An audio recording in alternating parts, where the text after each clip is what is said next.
Knicked family, what's good? What's good? What's good? What's good? Welcome to the All Knicked Up podcast. I'm your host tonight. Actually, I don't think I even got a name up, but this is Ty. Everybody knows what it is.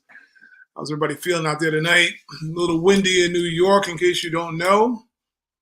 A little bit brittle and cold as well. I mean, it's just definitely not a good time to believe in that this is spring, but we're going to, make it a little hot up in here at least. Always a lot of news and information to talk about regarding our New York Knicks. We're currently riding on an unfortunate losing streak, something that we don't want to hear. And what are we coming off? Fresh off of what? So just bring up the bad news right now. Knicks lost to the Miami Heat last night, 109-99. Yeah, this is becoming like the dog days of Knicks summers. Unfortunately, they usually happen before around the springtime, and April Fools just happened. So I guess it's foolish on us to actually know what's going to happen now. The joke's on us in a lot of ways. But let me bring in my man, Upstate Joe, the best co-pilots in the game. Hello, hello. Hello, sir. How are you tonight? Doing okay. Good. Good. How's the week been? You feeling better? I know you were a little under the weather. Yeah, I was pretty sick last week, me and the wife both, but feeling better. Good. Feeling a lot better. Got to lose a couple of pounds, I think, from not eating. So at least something good came out of it, That's that Dick Gregory Bohemian diet you were on. For those who don't know, I guess we're a little bit old showing our age knowing that, but needless to say, it's good to see that you're back feeling well, and the wife as well.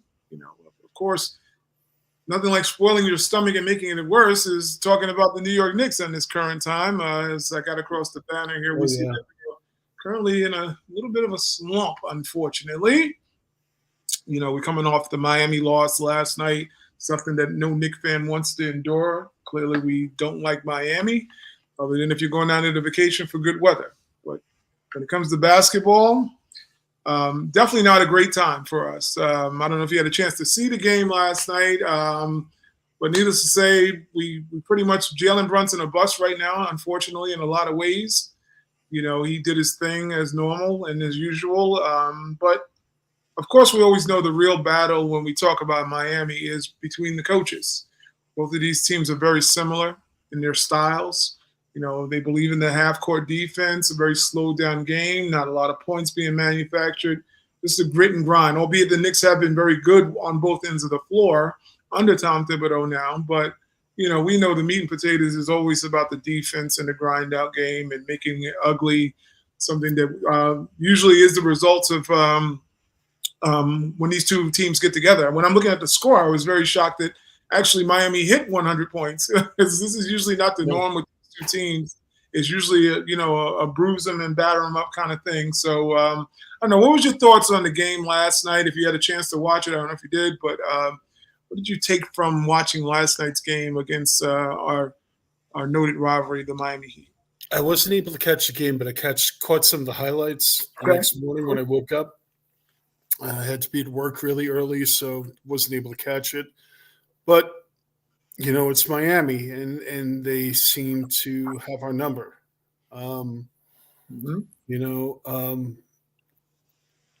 This is a team that is always competitive.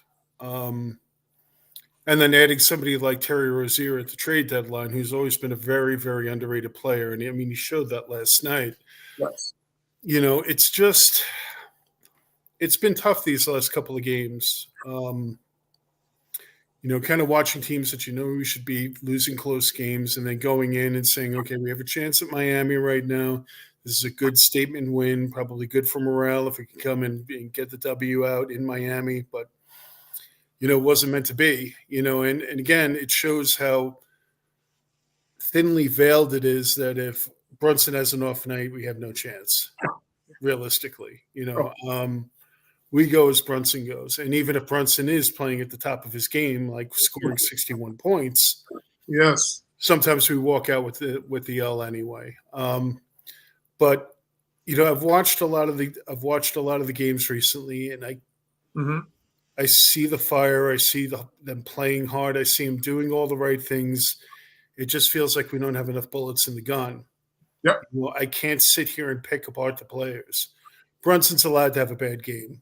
It happens. He deserves one. So allowed to have a bad game, and the people that are on the floor are acquitting themselves admirably. It's just not enough, man. And I mean, it's a tough pill to swallow, knowing that at full strength we would be enough. So it's kind of a tough thing to see as a fan. Of course, we want to win every game. Of course, I want us to hit 50 wins, which was my prediction at the beginning of the season, which, other than an act of God and like parting the Red Sea, I don't see that happening. It's a little bit of a hill to climb. I mean, we are obviously it's a little bittersweet. I always tell people we got a star in Jalen Brunson. We'll talk about him in a little bit later in the show, but we have a star, and it's pretty tough to watch the typical Knick luck as it is, whereas when we have that one really good piece or a couple of great pieces, then somewhere the bottom always tends to fall out, whether it be an injury or, usually it is injury. But the Knicks has pretty much always been a history of injuries at the wrong time, or you get an over-bloated contract that you can't get from under. Luckily the cap management on the team has been great. The asset management has been great. It has put us in the position where we are now, where we do have a star in the league in Jalen Brunson. We have a pretty good assistant star in Julius Randle. We've got all the ancillary pieces that work for a championship-type team. But we got injured real bad at the wrong time, and that bug kept biting and biting and biting. And, unfortunately, we're left at what we are now, which is like we're typically in typical Knick fashion, we're riding a losing streak at the wrong time. And a lot of it has to do with the things you brought up when we discuss about the injury plague, guys really now playing at their level of what they are, kind of tapping out, probably a little bit of attrition's involved with the players and now that's been overused. We know Tom Thibodeau's not giving breaks out. You can break dance all you want. You're not going to break against this coach. It's not in his DNA to give guys breaks, and his rotations are always going to be extremely maddening in situations like that, where you're hoping that somehow, some way he can work his magic to actually find a way of making this team gel with the players that have not been playing that much, or give at least some of your starters some breaks as far as with minutes. But, he's never been able to tap in quite to his full roster, and it's always been a short rotation with the guys. So this is nothing real new. But, excuse me, during this 3-game losing streak, unfortunately, it's just come against some of the worst teams. I think that's, for me, what has been hard to stomach. We saw the Jalen Brunson game is what we're going to call that one against Wembanyama in San Antonio. And it's really what I had spoken to the other admins last night in the thread when talking about last night's game. I said, we are reaching the era of it being the AI and the Sixers with Jalen Brunson, because right now you have a dynamic guard, undersized guard, who's now being asked to carry not only just the franchise, but also he's pretty much carrying the whole damn team. You've made that comparison before. Definitely, It's pretty accurate.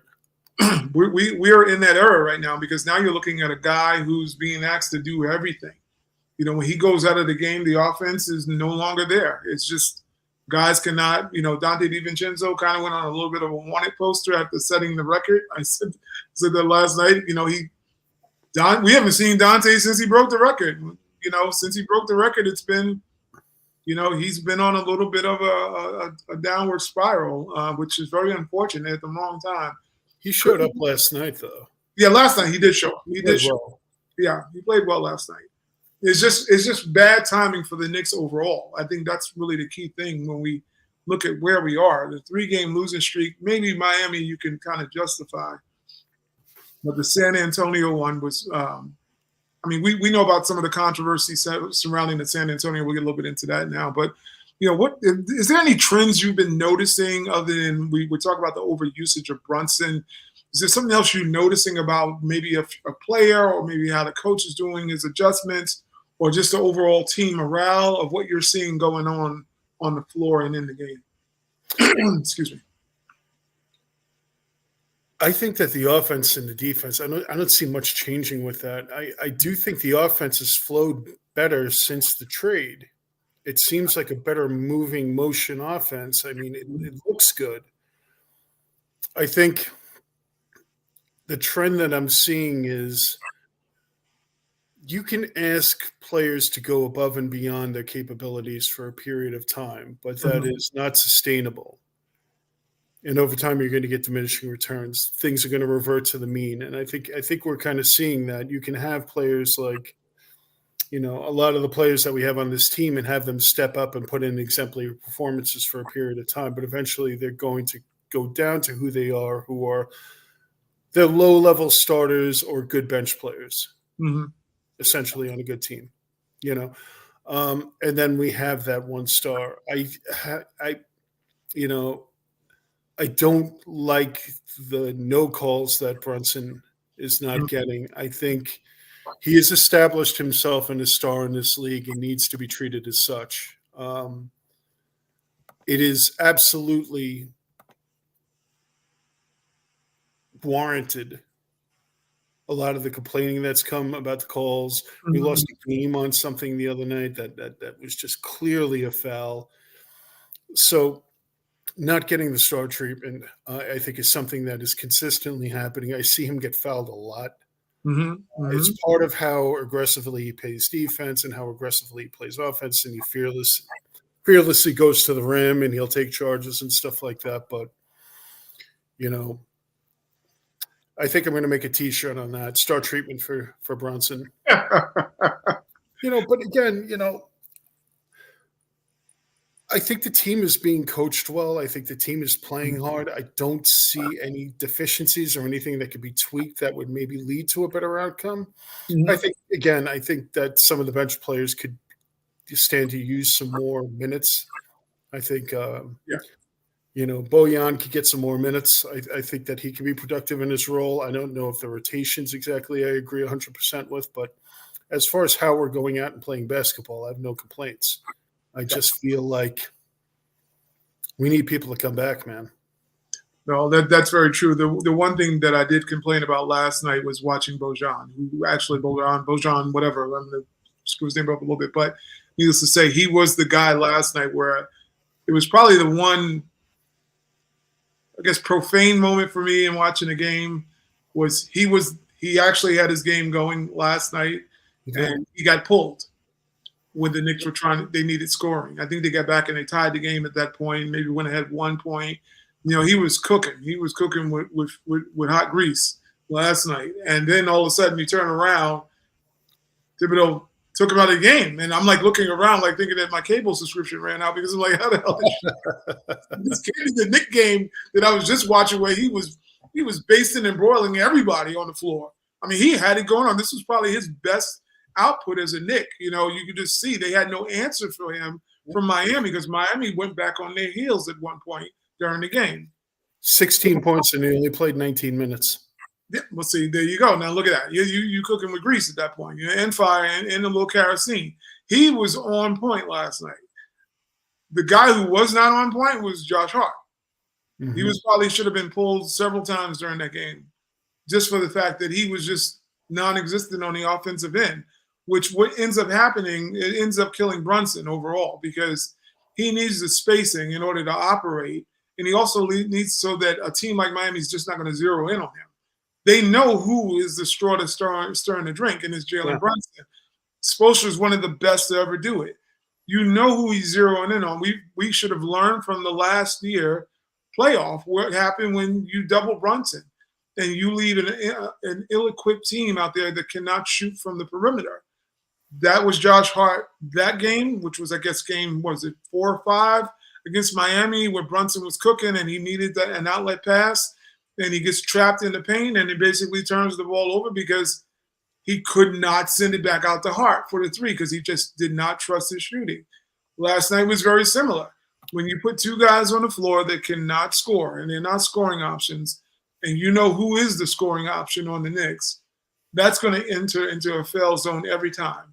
And last night, needed Bojan just to be that guy that can make Brunson not be so easily double teamed. And that's what you saw last night was they said, well, we're not going to let him beat us. No. Apparently Tibbs was like, well, that's the only guy we got can beat you. Because that's the kind of confidence he showed because he still resorted back to defense. And we got spanked by 10 points. So that defense never mattered for that adjustment. And Hart's game line looks like he played 19 minutes and he played 46. Yep. That about nailed the whole story right there. I have to see what the plus minus was on these guys too. He was out there last night, and I've seen it for several games. Bojan had a better plus minus. Yep. And then that was just by the eye test. That was the eye test showed you who should have been playing more. I don't know. I know Tip has his stubbornnness about the game. We all know that has been well documented. We've said it 7 million times on the show, and we've not even had 1 million shows. It's just what it is we talk about all the time, about his unwillingness to adjust on the fly at some point. And teams that have great coaches will zero in on that and just completely take us out of whatever we're doing because right now it is feast or famine from Jalen with hope that someone else can maybe create for themselves or for their team or get hot. We've seen Deuce McBride, and big up to Deuce McBride. He's just been really balling. I see one bad game in the last 3 months, and I'm going to stick to that. Maybe not the stellar game where people want to say, oh, he's not scoring 25, 30 points. It's just the consistency to which he plays the high level of defense, the fact that he's just been hitting every shot he seems to be open on, and he's committed to just playing an all-around game. So when you see a player like that, you're like, huge golf clap for him because you're like, we're seeing one of ours develop and he's playing with a great tenacity. But we know his level. He just has a certain level that he's at now that he can't go past. He doesn't have a third or fourth gear. He's probably in second gear at this point.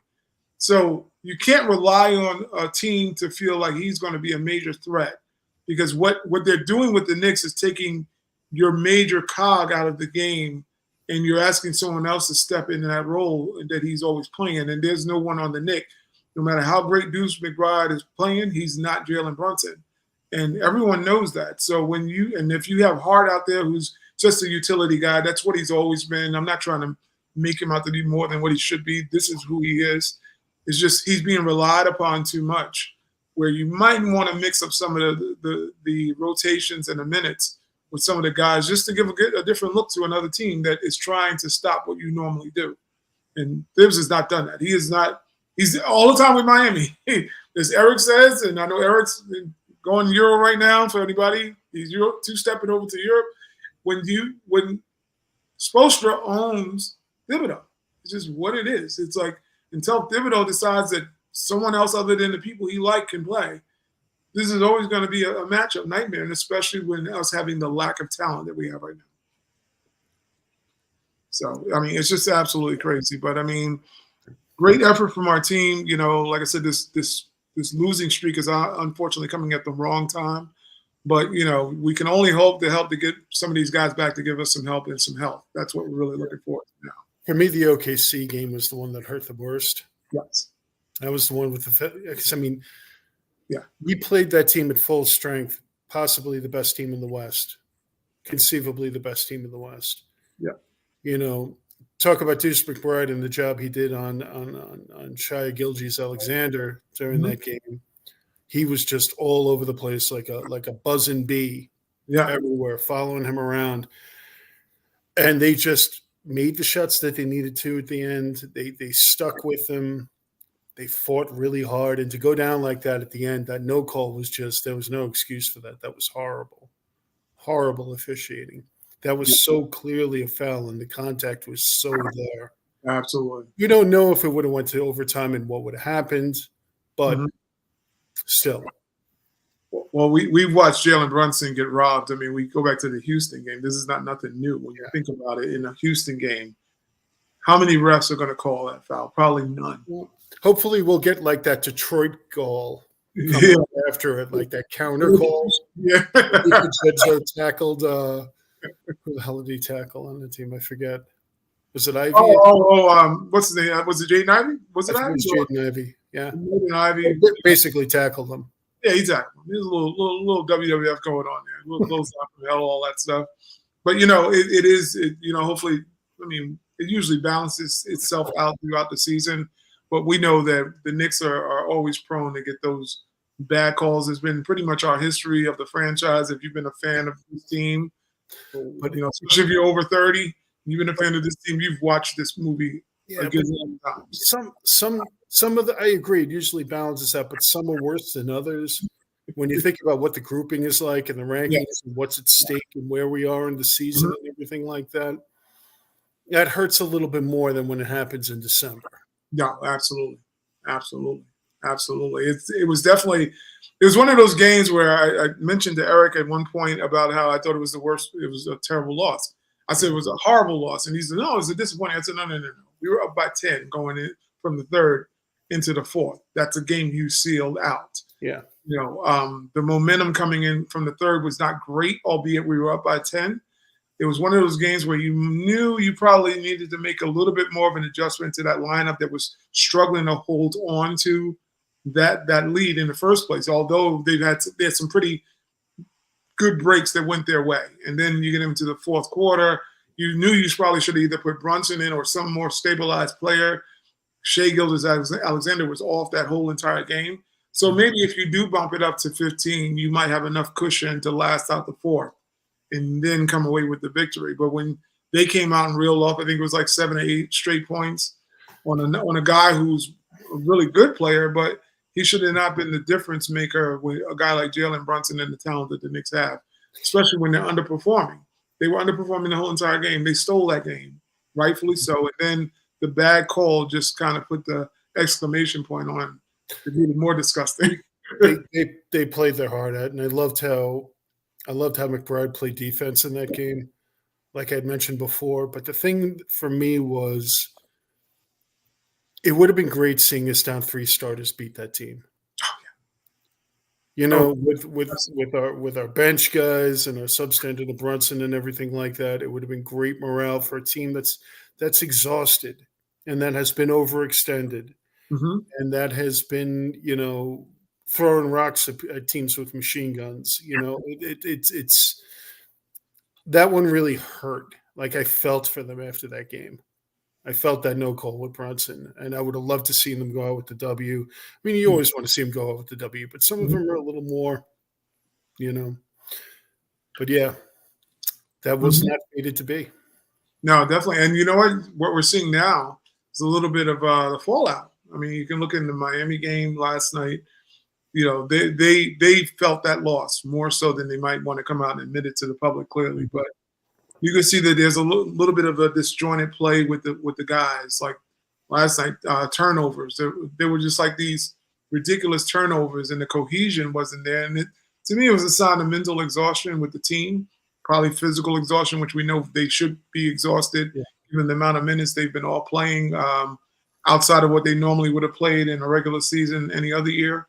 You're not asking Josh Hart to be a full-time starter, nor Deuce McBride to take up starter minutes, nor Precious Achiuwa to play starter minutes. You're not asking usually these guys to play at this level this late in the season. So now we're seeing a little bit of the results of them just being a beat-up team. Yeah, trying to fight for it. Even with Dante DiVincenzo, he's a starter, but he's not traditionally a starter. So now we're getting to the dog days where a guy who usually would probably be some bench help or some depth if somebody was injured, they're now taking on the full-time roles of what would have been OG Anunoby's job, which would have been Julius Randle's job, which would have been Mitch's job, although we've not seen Mitch get through a full season yet, so I don't know if it's really can compare those things. But these guys would have been definitely depth more so than they would have been starters. And they, kudos to them. They deserve all the credit in the world for just being a grimy, gritty team. They do. They really do. Over their head, the whole season. It's nothing to complain about with the current Knicks. It's just more so you got to just wish and pray for better health, because this is literally out of their hands and our hands as fans, because you're watching a great year turn into still one of the worst nightmare years as well, because we can't get our own way of the injuries, and it's pretty crazy. And it feels like the team, like the wheels are coming off a little bit. And especially when losses like this start mounting, they're demoralizing. And we are only 2 games out of the play-in. Yep. Right now. It's crazy. Went from being almost top 2 at one point. Yeah. I think we did hit 2 at one point, or 3, and then we hit 3. to now know that we're like where we are now. I think we're in the fifth spot. Uh, Luckily, it's still a cluster as far as with the record. I think Orlando's ahead of us. Cleveland, clearly, Milwaukee, who's on a little bit of a spiral also, and Boston. It's like the carrot in front of the donkey, literally, when you think about it, because the Knicks were so close to being the Knicks healthier. It's probably in that 2 spot right now. It's crazy. Easily in that 2 spot because there's no competition if we're at full strength, or even if we just even had Google were back. Doesn't matter if we had him back.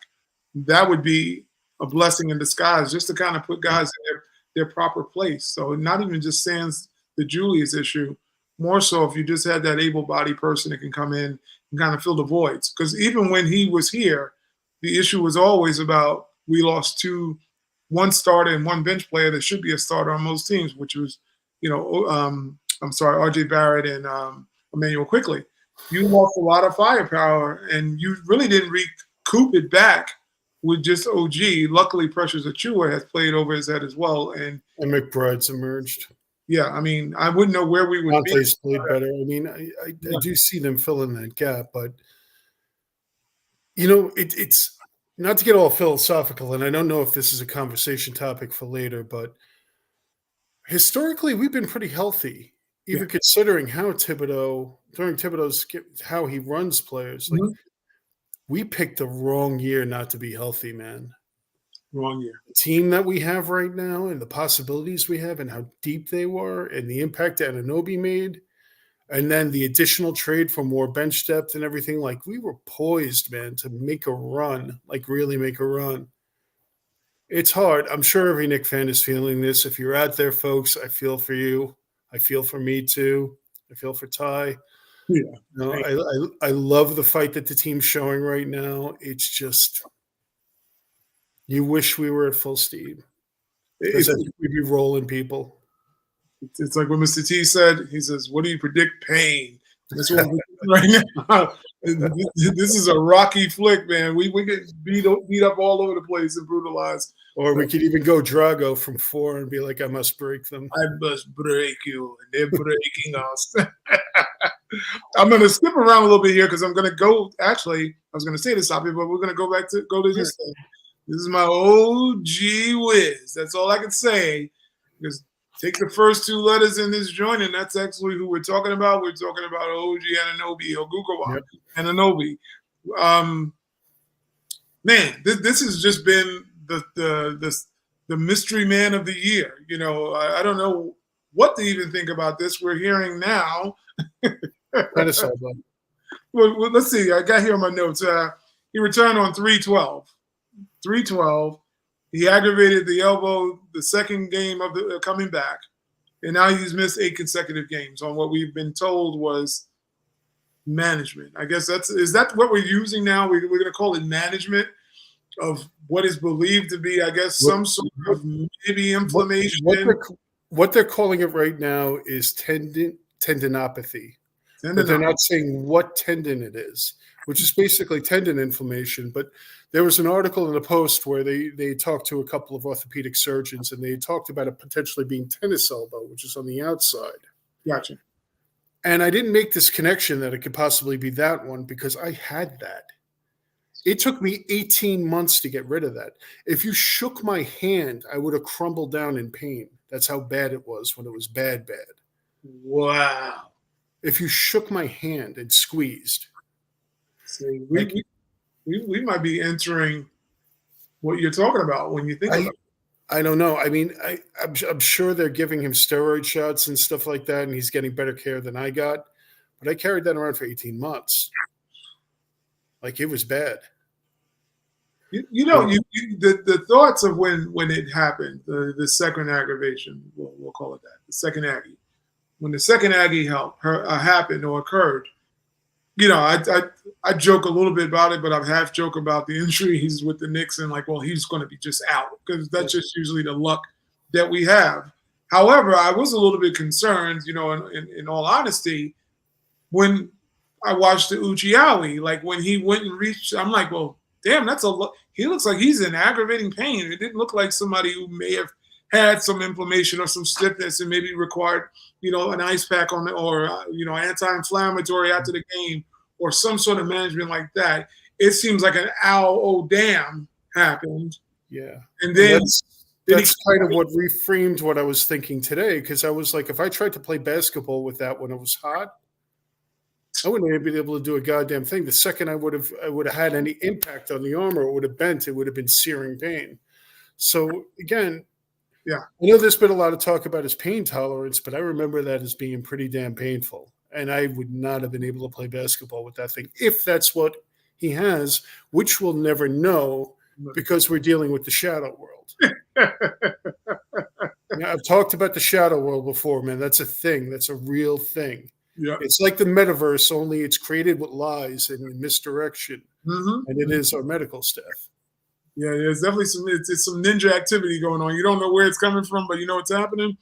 But looking at now when we're playing over in Knick fans who follow us, you can do the same thing and take a look and see what you think. It's just more so when you follow, much like what Joe is talking about here, the actual aggravation when you saw it happen, and then the results of the next game where he really had no use of that elbow. And his shot was completely UFOs the whole remainder of that game. He just didn't look like himself, and he did look like he was kind of favoring the elbow again. Something we didn't see prior to when he needed the surgery. During the surgery, we learned that it's a loose body that might have been in there, or spur, whatever you want to call it. But he was still playing at a very high level. He goes in, they realize that he needs to have some sort of work done in the elbow. And then, of course, we learned 3 weeks later he had the surgery, and we're just waiting for the recovery time.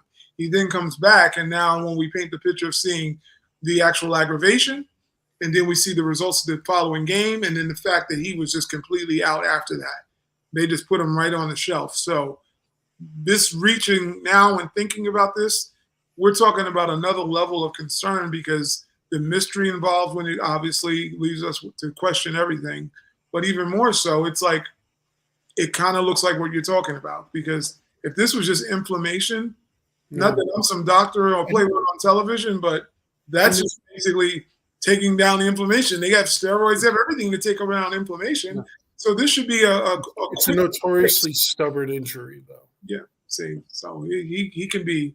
I mean, my prediction. I've told you guys in the show several times that I don't think he's coming back. I don't think Randall's coming back. It's just what it is right now. I just wish they would maybe give us a clearer, put out the fire a little bit. Just say that if he's out indefinite, we have no timetable. Maybe that sounds better than giving Knick fans and maybe even the players hope, because we've watched Josh Hart say in post-game, I think it was a couple of games ago, they asked him about, how does he feel about the state of the Knicks and, guys having to step up in these roles, and basically he's one of those guys. And he's like, well, we got to play like they're not here because they probably won't be. It's basically the Freudian slip. He's like, well, they may not be here. They may not be here. So we have to play like they're not coming back. We hope in the best that they do. But right for now, they're not here, basically, which to me was code word for they probably find him and said, come out, Josh, and stop telling the secrets of the Knicks. But to me, it seemed more so like he was kind of revealing, pulling back the curtain, and the wizard back there is just some man pulling gears. He's saying, well, look, these guys are pretty hurt, and they might not come back for the rest of the season. And Thibodeau said something pretty interesting recently about Randall, and saying that it's not okay for him to come back if he has to change his game. He basically has to be able to play his game. And, almost insinuating that him coming back in that bad scenario that we all talked about him floating around and shooting 8 threes a game, like that wasn't an acceptable outcome for him to come back. An acceptable scenario for him to come back. He would have to be coming to drop that shoulder and plow through people. Thinking about the Randall and OG situation and just seeing this unfold and everything has got me really philosophical about where this team is. And are we at a juncture where this becomes a completely different team soon? Like, do we change tracks? Yeah. That I would have rather Randall busted out his ACL than have his off shoulder go out, even though it's his non-shooting shoulder. Mm. Him not being able to drop that and plow into people and to worry about that arm and having it to be structurally vulnerable, to dislocate again and to have like I have a repaired shoulder. Yeah. It's not what it was before. Mm-hmm. It's better than what it tore, but it's not what it was before. Like that's not going to be the lead option, that shoulder, that it was before. So you got 1 year of Randall left and you go, yeah, do we need to treat, do we need a different number 2? Mm. We need to move on for him. What is he actually worth if he's out with a shoulder right now? And how could we potentially move on from him? Like there's a lot of stuff floating through my head. Like, okay, yeah, OG Anunoby, we're going to wind up going forward with him. But who is the second star? Because we can't do it with just Brunson and OG and Randall less than what he was. So where are we going, man? Well, I put up Randall's scandal because of what we're actually talking about, which is what's going on with him. My second barb on that is I end up calling it Orphan Annie Tibbs. That's what I call it, because he says tomorrow, maybe, because it's tomorrow. Tomorrow, he's like maybe. Some of the key points I'm pointing out from what Orphan Annie Tibbs said with regards to Randall was this thing. He spoke about his confidence. He talked about the contact, and he also talked about the belief in Randall having belief that he can get through this. And when hearing about those things, none of those things sounded like Julius Randall to me. That's the scary part. When you hear about them talking about his confidence, his ability to go through contact right now, and then him getting to a belief system where he can play still with this injury. I'm of the mindset of wondering, why are we even entertaining bringing him back? If it's taking all of this to maybe get him back to even believing he should be playing, let alone be able to endure through what is probably a high level of pain we have to think about. Because the one thing we've heard about Julius Randle is that the pain is not something that thwarts him from playing. He comes back strong. He's willing to go through everything to play basketball. These are the things we hear about him. He came back early last year from the bad ankle, 2 bad ankles. This guy is tough as nails. To know that we're hearing these things from Thibs, basically saying that this guy does not believe in the work he's doing to get back on the floor. And he's kind of saying he's a shell of what he wants to do because he's either afraid of the contact or he's unable to do the things he once did, and maybe wants to play a different style of saying, hey, maybe I can come out and do 3-pointers. And they're dead fast on saying, no, you either can play like you played or don't play at all. Are we reaching a point where the Knicks should probably, given the fact that if he does require surgery, he does require recovery after that surgery, which would probably lead into next season at some point, because you got to figure out the surgery, the rehab, and then the hopes that he can get back to any, sort of the game that he once had after the surgery. What do you think the Knicks, we're talking about trading, obviously, but his value is going to be extremely low. But would it be in the best interest of the Knicks right now to just say, hey, we're not bringing you back. You're not coming back. Go do what you need to do with the surgery. And we'll approach this in the next 6 to 8 months about how we move forward with you on the floor. I don't see the avenue, not with this talk. We've got a couple more games left. It's not like we got weeks or months left in the season. What are you bringing him back for if he can't play? He can't play like Julius Randle. And also the risk that there could be an additional injury that happens during that time of him not being able to, maybe trying to avoid contact one way, twist an ankle another way. What are your thoughts on that? I've talked with you and Eric about this a lot. Mm-hmm. His labrum is shot. Right. I'm convinced. And this is a very, very common injury with a dislocated shoulder. It's not as bad as a rotator cuff, but it is surgery, and it is an immobilized arm, and it is a long, hard rehab. Mm-hmm. I've gone through shoulder rehab. It's awful and long. Probably going to go through it again next month. Yeah, you're saying Look at some of the shoulder injuries that you see in dislocated shoulder. Kevin Herter from Sacramento, dislocated shoulder, torn labrum. Jalen Brunson, in his career. Dislocated shoulder, torn labrum.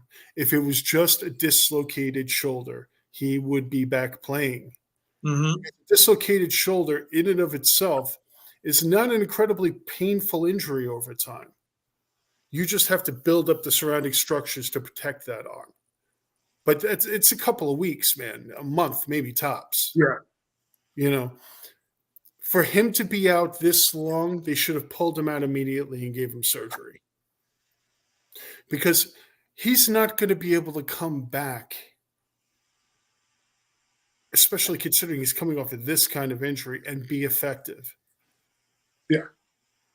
He came back after having ankle surgery off season and was not himself for how many weeks? Again, with the psychological part and how that affects his game and everything like that, he's not going to come in without missing a beat and be effective. I think that Anunoby could, if he comes back. Mm-hmm. He can manage the pain.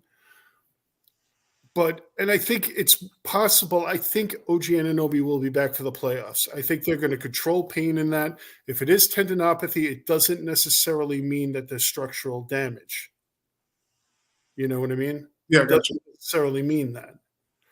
So I think Anunoby will come back, but I think Randall, I think that ship has sailed. And I think they held on too long for the belief that he could come back, but it's dawned on them, I think, that he's not coming back. And if I was Randall, I would not come back. No. I would have gotten the surgery done. He's going to be a free agent. He's got one more year on his contract. He should get the surgery done, man. But,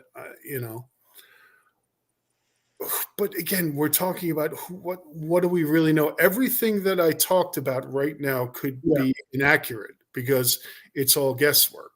And what I think with the limited amount of medical knowledge that I have, which is not much, I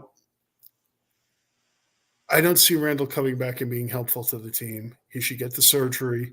He should do what he needs to do for his family and his career. He's got to put that stuff first, just being real, even though I'm a Knick fan. I don't see him coming back and helping the team. Hopefully Anunoby can come back. But again, it puts us in this interesting kind of little dimension right now where you're looking at Brunson and you're going, we've got something good going on with this guy. Yeah. He's 29 or how – is he 28? 28? I think it might be 28. 28? Yeah. So we've got a couple of years of his prime years, maybe 2-3 years. He's 27. 27. 2-3 years still, kind of. Yeah. We have a window with him, and we just really our number 2 option isn't going to be good going forward. No, unless things break just perfectly. With him, especially with some of the upstairs business with him. Yeah. I don't know that he's the type of person that'll be able to put this aside and not have him play games with his head. I don't know the man personally, but as much as I love Randall and appreciate Randall and think he's a great player, his weakness is up here. Absolutely. It always has been. So can he put that in a box somewhere in the back of his mind, lock that, and throw it away and just play his game? I don't know, man. We're in an interesting time right now where, because of the injuries and what that means, particularly with Randall, have we seen the end of this incarnation, and will we be something different next year? I think it's the thing I keep thinking about a lot. Mm-hmm. Well, I'm along with you on that one because, in the private chambers of my mind, this happens to be a crazy zoo. I try not to jump too far out the window because I am a paranoid Knick fan. Yeah. But, however, Eric will probably conditioning, though, Ty. What's that you said? That's conditioning. Oh yeah, definitely. I mean, I'm thinking about disasters all the time. When it comes to this team, I try not to get overly happy because of what we see right now. It's like you got to be just so measured in your heart as far as how you love this team. And you can't blindly love it because you always got to have that idea that there could be imminent disappointment that's going to come. And of course, like you said, we're living in the dark shrouds of secrecy. So we have no clue what's really totally going on altogether. And it happened when we saw the best version of this team probably Yeah. 20-something years. The little dingy carrot, the carrot was out there. We're like, oh man, this cart's gonna be the best cart. And I was like, bam, the cart lost like all the wheels. The donkey took off and got a job somewhere else. It was over. It was really over that quick. And it's like when looking at like we were talking about Randall. When thinking about it, the mental part has always just been to me the biggest thing about him. No matter how you roll it, it's the mental part. The talent has always been there. It's his mental approach to the game. That to me has been the most fragile egg, the whole dozen of what makes Julius Randle a player. If you crack that one egg, what are you left with? Because then it's scrambled brains as far as I'm concerned with that.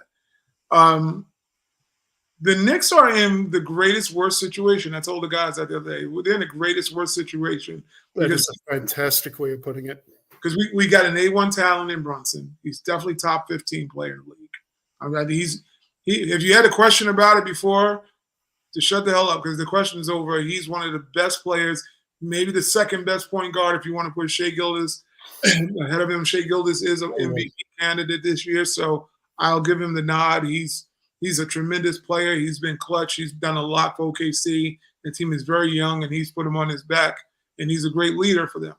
With that being said, when you talk about best players, one of the best players in the league, that dude that dropped 60-something on San Antonio was a beast that night. Let's not even get it twisted. So the Knicks got a player. We for so long didn't have a player. We have a player.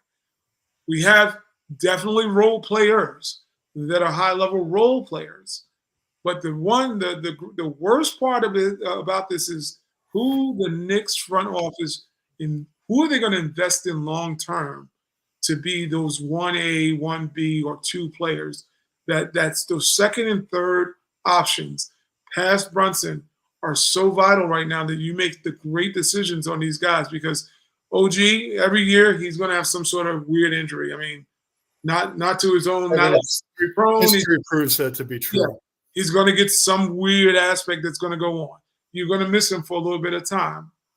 Randall has been, for the most part, one of the most durable players in the NBA.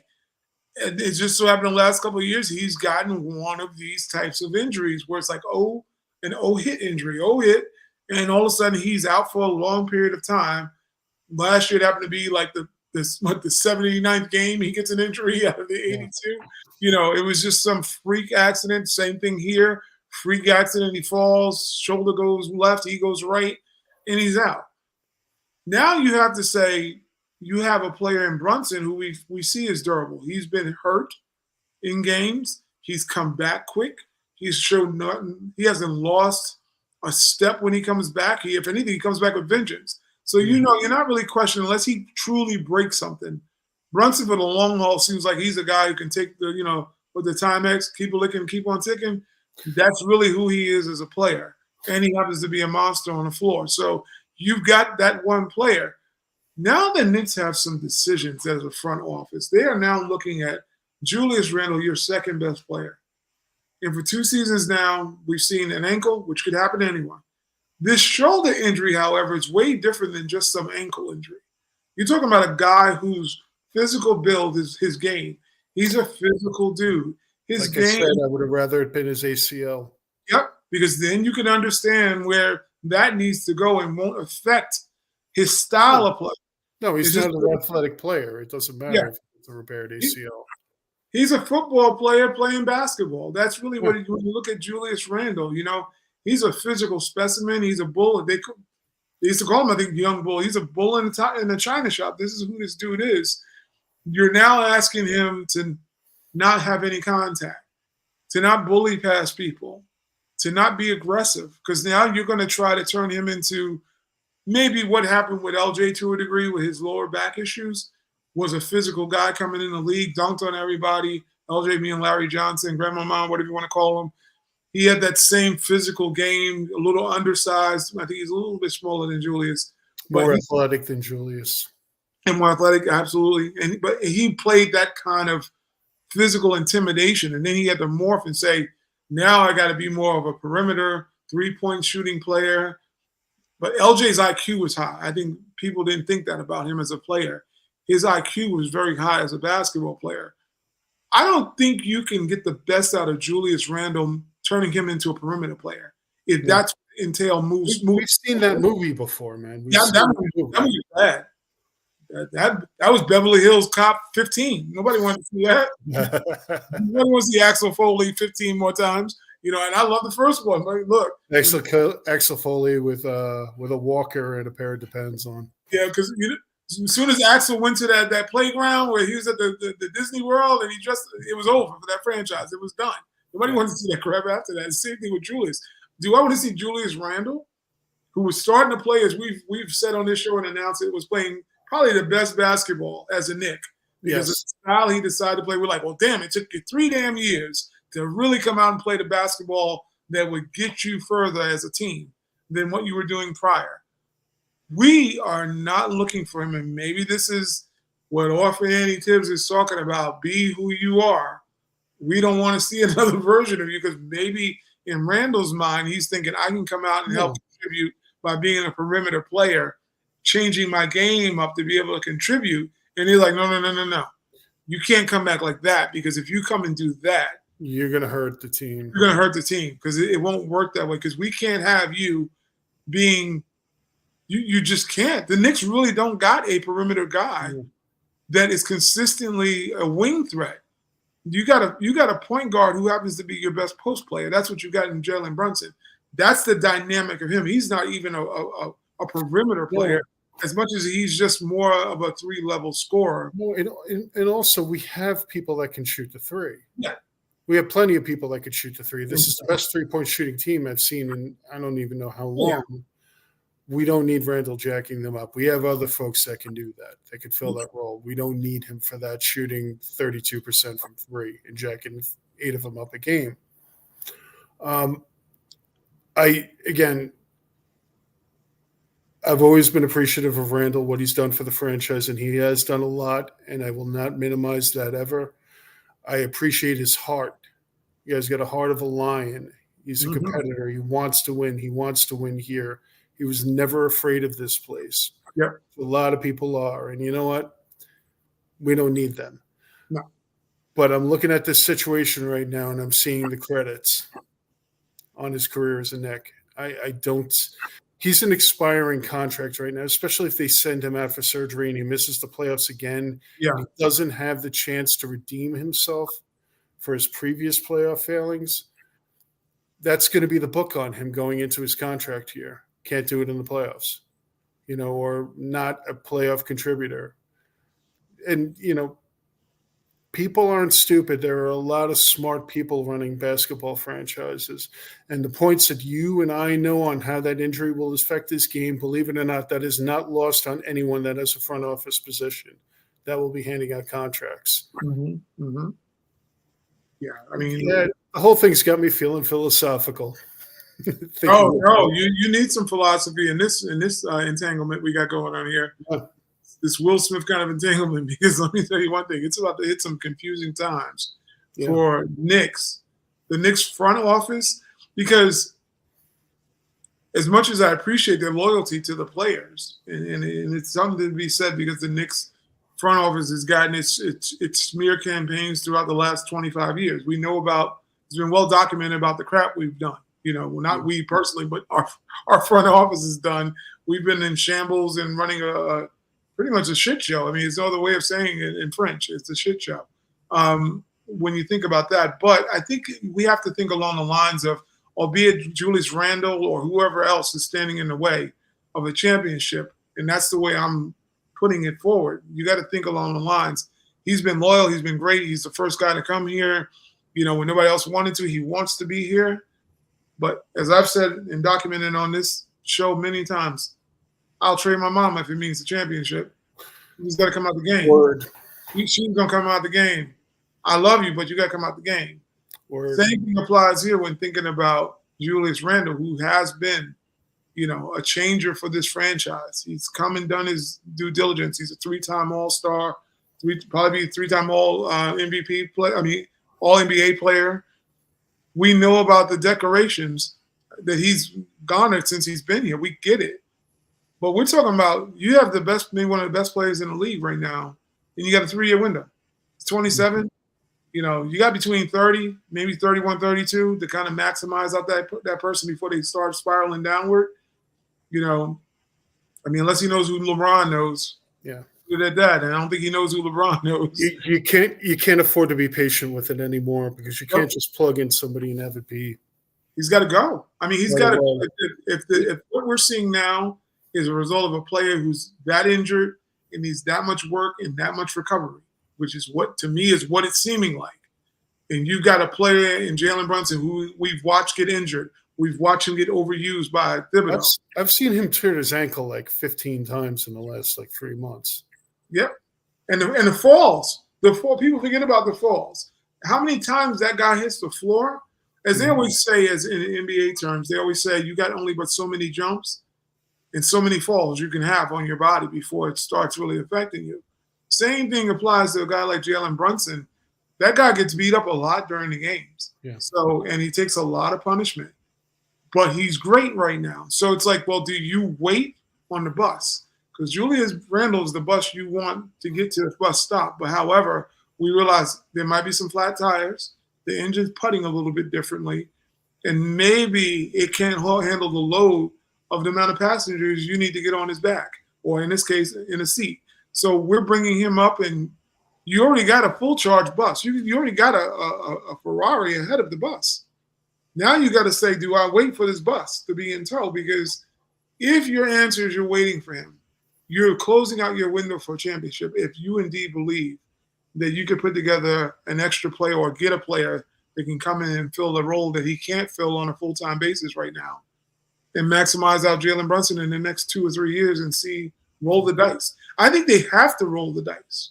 I don't think you can sit there and say, OG Anunoby, albeit we traded RJ and IQ, their fan favorites, blah, blah, blah. You can afford to replace him even. You can afford to replace him. It's not like you can't go get a player maybe equal. But when you're talking about getting a second best player on your team, the second best player that, by far is separating from anybody on the bench, he's definitely the best player next to maybe the other guy who's better than him. So it should be only a two-man tandem.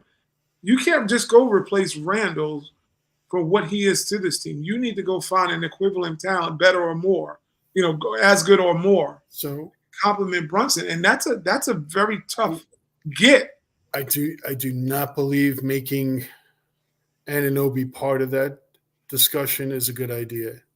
Yeah. I think what Anunoby brought to the team was very apparent and very needed, particularly with Tom Thibodeau as his coach and being he fit in like Ramalama Ding Dong as soon as he stepped on the court, and it was obvious, right? So on the other side of it, where there's, this is part of what's been rolling through my mind too much. Like, I think if my boss knew how much mental energy I was spending on this during the day, they'd probably fire me.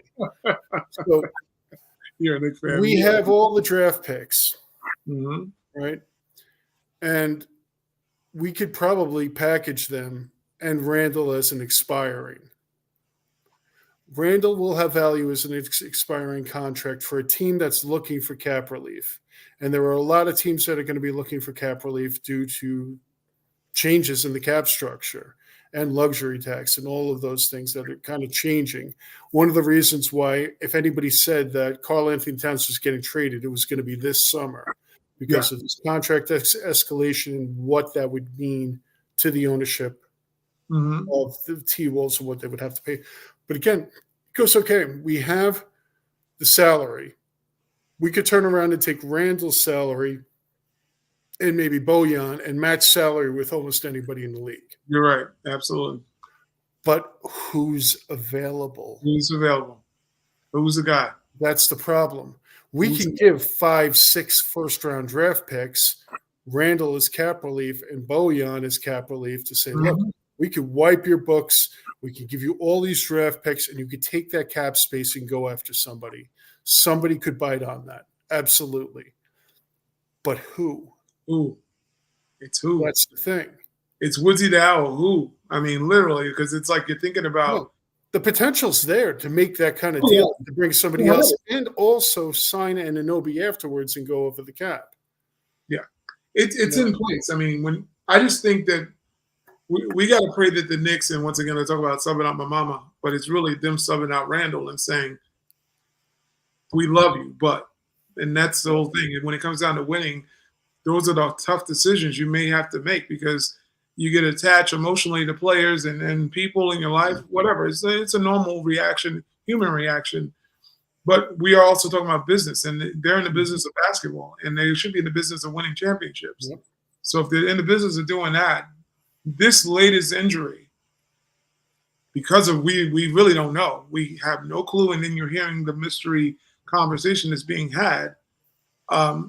You have to make a move. I don't think you cannot. I think this team can't come back worrying about when he's going to be healthy and what will it be like when he is healthy. Mm-hmm. Those are two major question marks for your second best player that you can't afford. You can't afford to waste another year of Jalen Brunson on this team. You know, where the level at what he's playing and all that stuff. I was going to get into this. You know, we're talking about the guy. Hold on, I got to make one point before we start. So I want to use the example. Some of you guys know, like, I am in Western New York. I'm about an hour away from Buffalo, about a half an hour away from Rochester. We're talking Bills country, right? So I'm going to talk Bills for about 2 minutes here. Jonathan Clark, are you out there? You'd love hearing this probably. Go on. This is a really, really well-run franchise.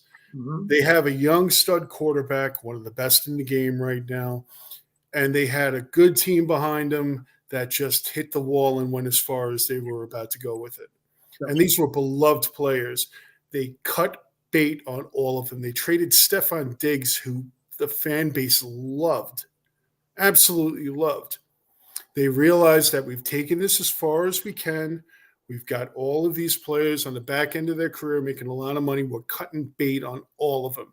Mm-hmm. And what we're going to do is retool and set the team up for the next phase of whatever window that is of contention.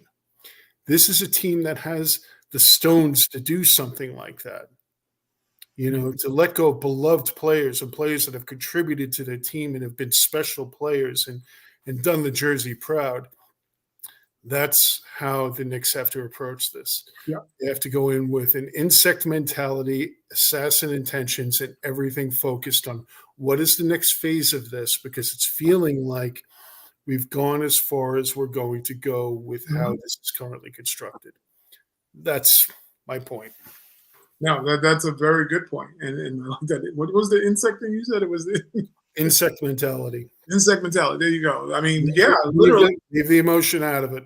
Yeah, and it has to come out of it because that's part of business. You can't be emotional. You got to just say what works best for the business. Mm-hmm. And like I said, they're in the business of basketball. And in this particular case, you do have a once in a lifetime, especially with the Knicks, when we think about how we've operated as a franchise, we barely ever have one. You know, we barely ever had that one guy. Yeah. Then we go, well, he might be the biggest difference maker to get us to a title. Because we've seen the guy was Melo. Melo was the last guy. And even that team was not nowhere near built as great as this team is. No, it isn't. They have all people who don't believe it. We're not just being homers here because Knicks fans, if you're old enough, you don't believe nothing good about the Knicks. So we don't have that kind of blind belief system, or we're naive to think, or we're just going to puff out our chests. Knicks fans do not puff out their chests because we're waiting until the actual oxygen comes out of their chest. We're like, they're going to deflate and kill us. We are never. That's the sound of the other shoe dropping. Yeah, we're not a cocky fan base. We just not, because we know. But with that being said, this is probably the first time that I've, as a fan, said, these dudes got a shot. Yeah. Because you've watched that month of January and you're like, there's no team that would have beat us in January. If January was May and June, the Knicks very well could be hoisting a trophy. That's just where they were. Because I've never seen us have a team like that in all of my time of being a Knicks fan, and I'm 51 years old. I've never seen a Knicks team that I was like, well, this might be one of the best teams in the league right now. Mm-hmm. And it's not even biased. It's just they might be one of the best teams. With that being said, I don't think that you can resort back to saying, let's try to figure out if we can be a better team by waiting on someone. You got to now move forward and say, we cannot stay here with these unknowns. No, because the main point is we're not going to return to that team Nope. in October. Nope. That's not going to be the team that we have in October. The biggest factor in all of this was that shoulder injury. Yep. That shoulder injury was like, you've heard that song, "The Day the Music Died" from American Pie. You know, that was the day the music died on this team. Yeah. Of this construct, and they need to figure out what's next, man. They're not going to come back with January Knicks in October 2024. That's not going to happen. No. And that's the thing. I mean, we talk about players that might be available, not available. You know, there are some ones that I look at over the landscape and say, well, if the playoffs don't end right for certain teams, then that offer that you brought forth about Randall and Bojan and all those picks could very well be a great asset hand to hold to say, hey, look, you want to come here? We got the things that can maybe make it happen. And I think that they have to, hopefully if this front office is as bright as they seem to be and how they've operated, they have to be thinking ahead. We know Randall changed agents. We know that already. So there's no more CAA alliance. He has RJ's agent. So he's not like in the family. So maybe that might seem like a small thing, but knowing how this team is operated, I think they know this is Jalen Brunson's team. I think the Knick philosophy is that this is Jalen's team now, no longer Julius.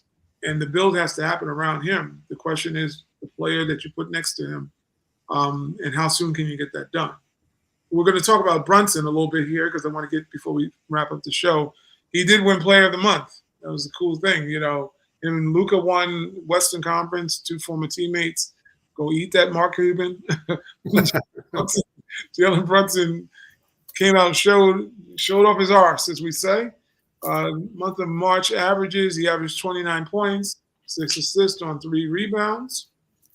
You know, not much more we can ever talk about with the guy other than giving him his flowers constantly when they're afforded the opportunity to do so.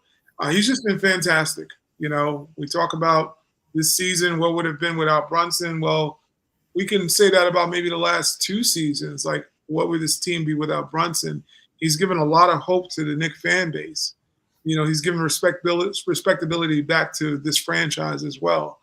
There's nobody going out in a game believing that they're going to just walk over the Knicks and roll them with this guy being on the court and in a uniform. Because for somehow, some reason, some way, no matter if he's having a terrible game, I've never felt like the Knicks are ever out of any game, no matter how bad he's playing. You know, the player of the month is just pretty much cementing the same thing that I talked about prior to the Knicks. Obviously, they're on a losing streak now. But when you talk about MVP candidates, he's definitely not going to win. But there's no reason that he should not be in a conversation about one of the best players in the league and an MVP caliber candidate moving forward. Because when we look at what he's done, you know, Shai Gilgeous-Alexander was in the building. I think he's probably the MVP of the league. But you notice Jalen Brunson was in the building too. It wasn't like he backed off or he had an underwhelming game. He can go toe-to-toe with any talent in the league. You know, and I would tell Knick fans, you know, stop window shopping and celebrate what's already in your store. Jalen Brunson is in your store. You know, the store near you, this dude is bobbleheads and everything. You know, he's got a great podcast. You want to check that out with him and Josh Hart. But more than anything, he's just a welcoming sight for Knick fans. We've been waiting for this dude. And maybe he's been waiting for us too. You know, the way you look at it, you know, it's just talking about coming full circle. The kid being in the locker room, in the Knick locker room, around all those great players that Knick fans adore, the Spreewells, you know, the Ewings and all these people. And a lot of that rubbed off on him. And now to see him in a Knick uniform, there's something endearing and warming about it and performing at a high level. But again, you mentioned Ewing, and I'm sitting here thinking right now that this is Ewing all over again. Yes, it is. If they turn around, he never had that other star. He had a good supporting cast around him, which is what Brunson has right now. Yep. Randall doesn't come back to top form. It becomes the Ewing dilemma again, where they were never able to bring in that second star, no matter how hard they tried and how many trades they made. And you know, the Rolando Blackmans, the Charles Smiths, the Derek Harpers, the people that they brought in at the end of their career to try to, you know, the front office has the work cut out for them, man. They're going Exactly. to have to. And again, you look at the landscape and you think, who, you know, There's only a couple guys. I'll name off the ones where I'm thinking about. You brought up one. You brought up one. Karl Anthony Towns is probably the guy when you think about it. The size of his $1 million a year and off of a knee injury. Yeah, he'll probably be available. He's going to probably be available, and that's Ant-Man's team. There's nobody questioning the league anymore. That's Anthony Edwards' team. You know, he's the face of that franchise. He might be one day, if he can stop cursing in the camera, he might be the face of the league. We don't know how that's going to work out. But you also have ownership issues there with Glenn Taylor backing out of that part of the deal. And, you know, 3 major owners in there. Do they want to pay that kind of luxury tax? Is there a singular vision for that team? He could become available, but is that the player we want? Not for me, perfectly. Not for me either. I'm a no on Cat. Believe you me. I'm a no on Hellcat and a hell no on Cat, whichever way you want to say it. No Cat do. I don't care what you're going to say. He is not one of those guys that I think is that level of player. I think he's got the talent. I don't want no big dude telling me he's the best 3-point shooter and that's what he wants to be noted for. Get the hell out of here. I don't want to see you on the court. That to me is blasphemy. You should be. We got other guys that could do that. Yeah. I don't want a hole in our team. 6'10" dude telling me he's operating on the perimeter and give him the ball. Are you kidding me? Are you kidding me now? Get that garbage out of here. Really, the guy which would be probably the most difficult is the real lion in the room. And there's some things I don't like about this guy. Over time, I've learned not to like about him. But it's never been his work ethic. It's just sometimes he's got little personality issues and leadership issues to a degree. But we're talking about Greek Freak. You know, he's got the talent. Clearly, we know he's former MVP, world champ. I do question. I don't know what his locker room is. I don't know what he is because he's given evidence. We've had 3-4 coaches down. Somebody's off. It can't be all 4 coaches. You know, and your teams have kind of unraveled under your watch to a degree. You got Dame Lillard in there. This should have taken off, you know, and now we're hearing about you wanted AJ Griffin, obviously. You know, Adrian Griffin, I should say. He came in, one of your selections, and you wanted him gone. I mean, let's keep it a buck. They're not going to say he wanted him fired, but clearly he must have wanted him fired because if a top player wants a coach, he's getting that coach. Budenholzer, gone. Another one. Jason Kidd, he didn't get rid of Jason Kidd. The ownership got rid of Jason Kidd, but he did like Jason. We've just seen a lot of different changes with him, but noticing now the downward spiral of the Milwaukee Bucks, you know, under Doc Rivers, we know Doc's history. I don't know if he can get blamed for what's going on now, but he's going to get blamed for it. I've never thought he was a very good coach. I never did either. I thought he was great with Tibbs, and the same thing when Tibbs and him split up. That was a great marriage, and since they got divorced, they never got back there. They never got back to the wedding again. But looking at Giannis, with how the Bucks are spiraling, if the Bucks lose that second spot to say Cleveland, there's problems in Milwaukee. There's problems. Now the question is, would they ever trade him to the Eastern Conference? That's really what it's going to come down to. I don't think they could trade him at all. They've traded away so many of their first-round picks that they would need to rebuild that are going to turn into lottery picks the second he leads that team. Absolutely. They won't have anything to rebuild with. You know, if they trade him for draft picks, he's going to want to go to a decent team. He's signed forever. And those draft picks are going to be in the 20s somewhere, late 20s, that kind of thing. You're not rebuilding with those picks. They've invested too much in him to ever trade him. They have him signed forever. They don't have to ever trade him. And the thing is, it's Milwaukee, dude. It's not like they're going to rebuild with free agents, people lining up to go to Milwaukee. I mean, I live in a cold place. That is a really cold place. Like a really, really cold place.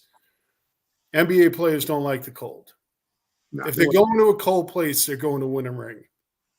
That's true. That's very true. That's true. Yeah. Or it has to be. We've seen even with New York, as great as New York is, and no bias. It's a great city for young people or whatever. You have your suburbs you can end up going to if you don't want to be in the metro life. However, it is a hard sell for the winter and the taxes. That's really what it comes down to. Probably the taxes more than the winter. But in the same sense, it's like it's going to be a hard sell to get players, obviously, in Milwaukee. And once again, I'm just talking out of projected dues that may ask out. They don't have to trade you where you ask out from. I just don't see where I think about Brunson and thinking about a player. And albeit they did say that Leon Rose was very in favor of Cat. He loves Cat, from what they say, which is great. I just hope that that's not the target. But I think that the Knicks, I don't know who would be out there. I have an idea. It's at the same time frame, same level of play where you can go Brunson, go maximize yourself and get us a title. I don't know. I have an idea, which is an exact 180 from what I've talked about before, but I reserve the right to do that. Go on, brother. Donovan Mitchell. But it's probably the dude. But you're going to have to change the composition of that backcourt. Yeah.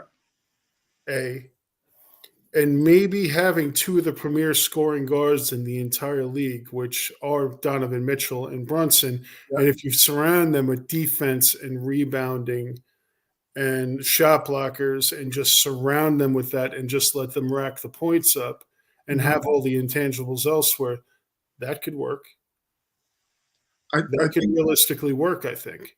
I think the thing is that Donovan Mitchell, and I've said this, so it's not like I'm not endorsing what you're saying because I've said it too. I said he probably is the target because when you think about situation where a guy's coming off a contract, he will have his own. He'll have his own option. He can do what he wants to do. Cleveland has one more year with him. They have a buffer year, and I don't think that they believe, although they've mentioned that that he would resign. I think that's a lie. He's not resigning with him.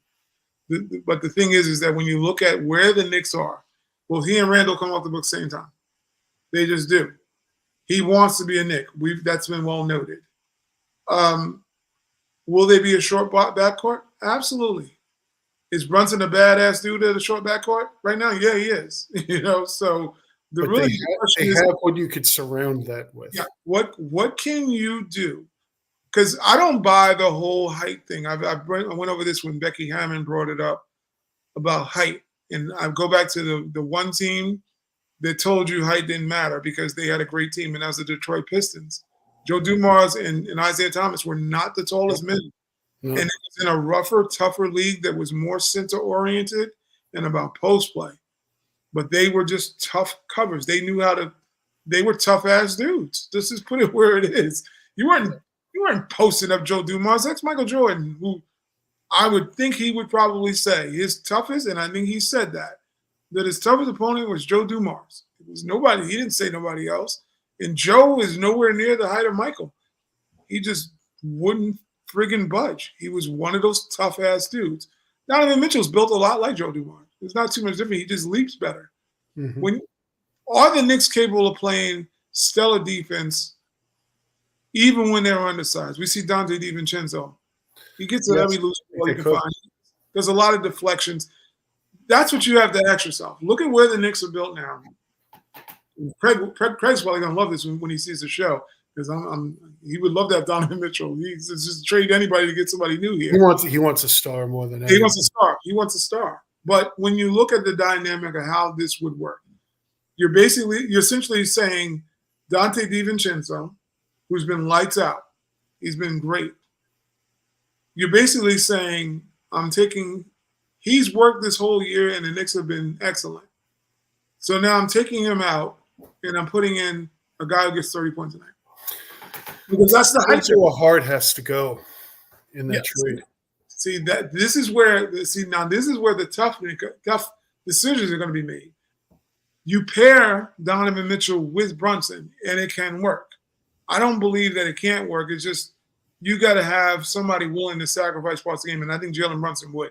I think he's the guy who would say, I don't need the ball. I want to win bad and so bad that I'll keep passing the ball to you. I don't need to be the star. He just seems to be that kind of player that it's all about winning. He'll sacrifice anything to win. You pair those two in the backcourt, you've got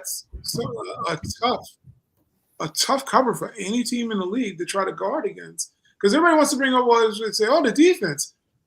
That can happen now with Dante. Dante plays pretty good, decent defense. He gets the deflection, and Donovan Mitchell, when coming into the league, was noted as a defender. He just kind of lost that in the NBA, but it wasn't like he couldn't defend when he played in Louisville. He could. It's just more so he came here much like the rest of the NBA and stopped playing. Nobody else plays. So he's like, well, I'm not going to play. And he had Rudy Gobert. So why did he need to play defense when you think about it? He had that big dude in the back. When any guy who beat him, he could have got lazy as he wanted because that dude's there to block the shots. Yep. I just think when you think about the Knicks, and we're talking about getting a star attraction, a guy that can come in and plug and play. Is he the ideal fit? Maybe. Could be a question mark. Randall is definitely not the ideal fit next to Brunson. We know that definitively. He's just not. It just worked better when he decided to go post game like we saw this year. Donovan Mitchell can work in New York, and I think so too. I think starting to come around to that idea. The Knicks have to think about they got to replace Randall. And you're not getting those big dudes that I named. Cat probably not because of the injury and the contract. To be honest, they're not going to trade him in the Eastern Conference. Joel Embiid coming off a knee injury, do you really want him? I wouldn't want him. So you bring him back a guy that you look at like with Donovan Mitchell. He wants to be here. He's an attraction when he plays. He's a force when he plays. You got two people that are legitimate buckets, like legitimate buckets. Yeah, you're not worried about getting buckets with him. With him on the floor, you're not worried about him and Brunson. They're gonna kick somebody's ass. Yeah, you need the supporting structures around them, which we have. You need to do better with the center position. Yeah, they gotta show up that. Yeah. That has to be the big question mark. Getting the right pieces that fit what they're doing because. Love Mitch. I bring this up about Mitch all the time. Mitch is great. However, when you need a bucket, he's a liability on the floor. When it's just they know he's not going to score, and he can't stretch out the defense. If a guy is trying to look for the space on the floor with Mitchell Robinson on the floor, the space is where Mitchell's sitting because that's where he's going to be. Nobody buys it. He's not a threat. He's not a threat. But you have to get more durable and more flexible at that position. And guys that have a lot more versatility. I like how, I'm a Hartenstein fan. We do have to worry about his injury. You need to get a young player in here that's a more versatile game that can run up and down the floor too and not worry about whether or not he's huffing and puffing. Mitch looks like he put on a ton of weight. This whole draft has to be about centers. Yeah, they got to get that. We've talked about that before, though. Yeah, no, it's definitely a necessity.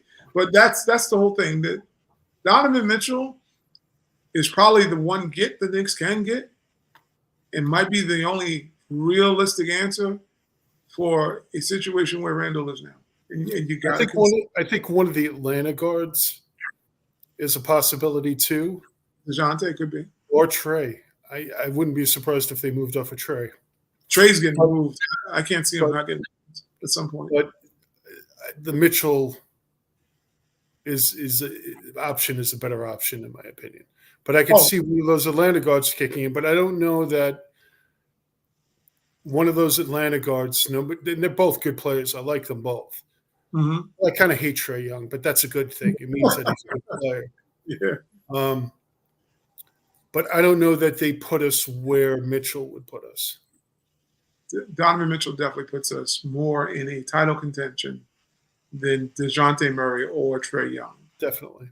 And you're talking about Brunson being a point guard and needing an off guard. And those other two are point guards, and it becomes confusing. Yeah, I just think that if the same thing I said about Dante, I'll say even more so about Donovan Mitchell. If Donovan Mitchell is 6'5" and 6'6", nobody's even having a conversation about whether to fit. They get him. This really comes down to everybody wants to have that whole it's a short back court. Yeah. You just really need somebody who's willing to say, I'm going to pass him the ball, and I don't care if I don't score. Because, see, Brunson is the perfect example who can work with Donovan Mitchell. Who did he play with prior but Luka, who's a ball hog?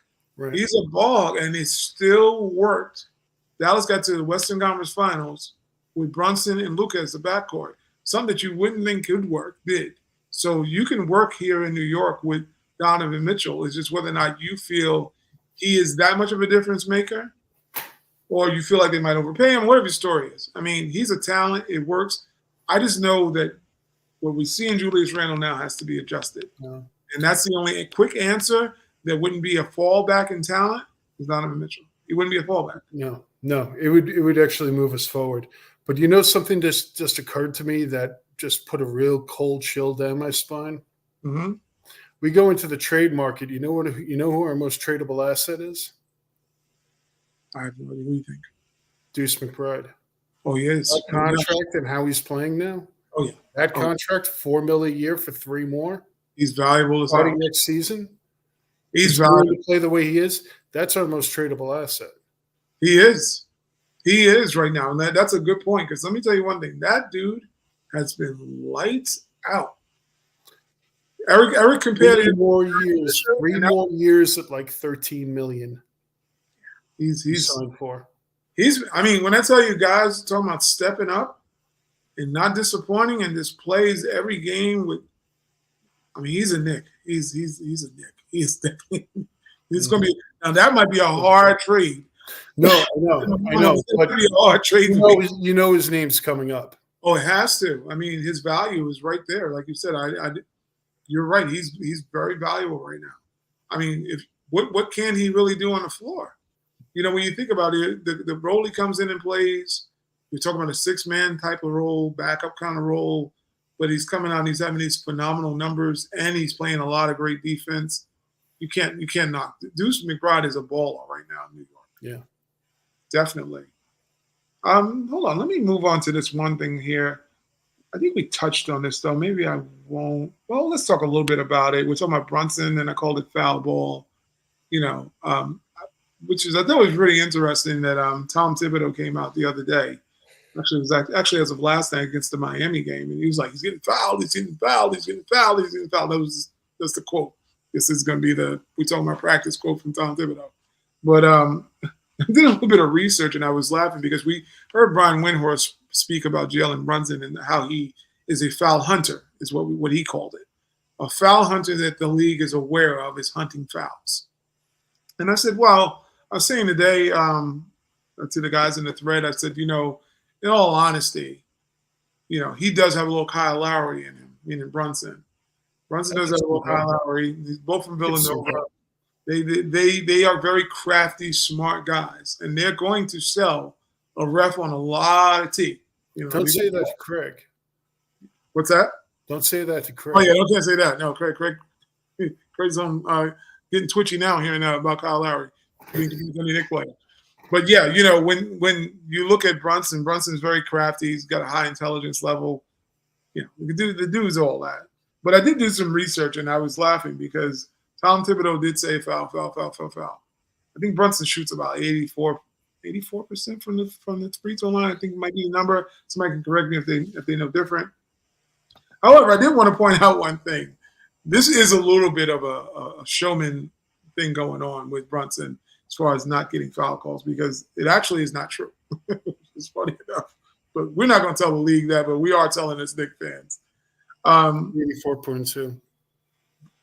Brunson, when you look at the leaders I'm just going to go to top couple guys. At number one in the NBA 2024, leading on free throws, is Luka Doncic, which should be no shock to anybody, really. Luka gets to the line, probably the best scorer in the game right now. Many believe he's just lights out.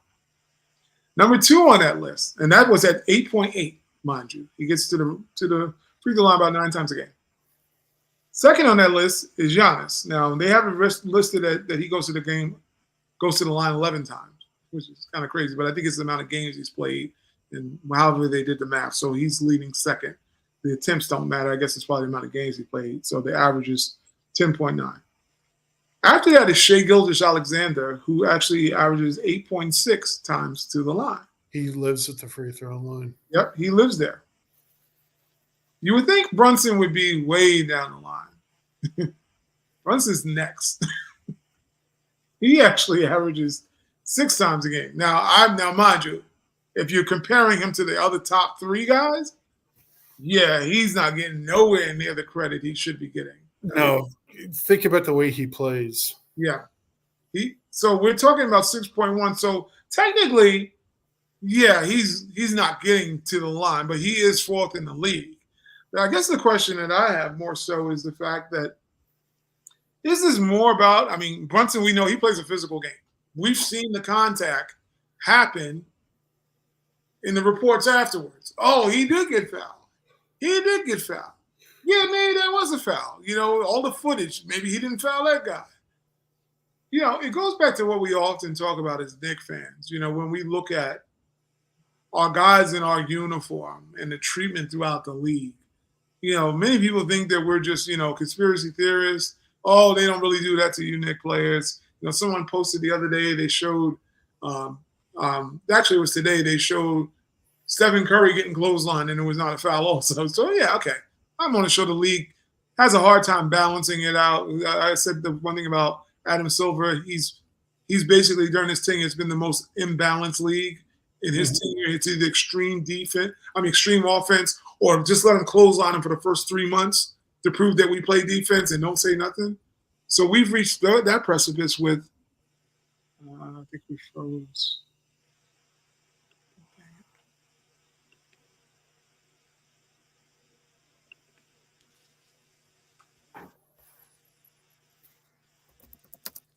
Hey. Yo.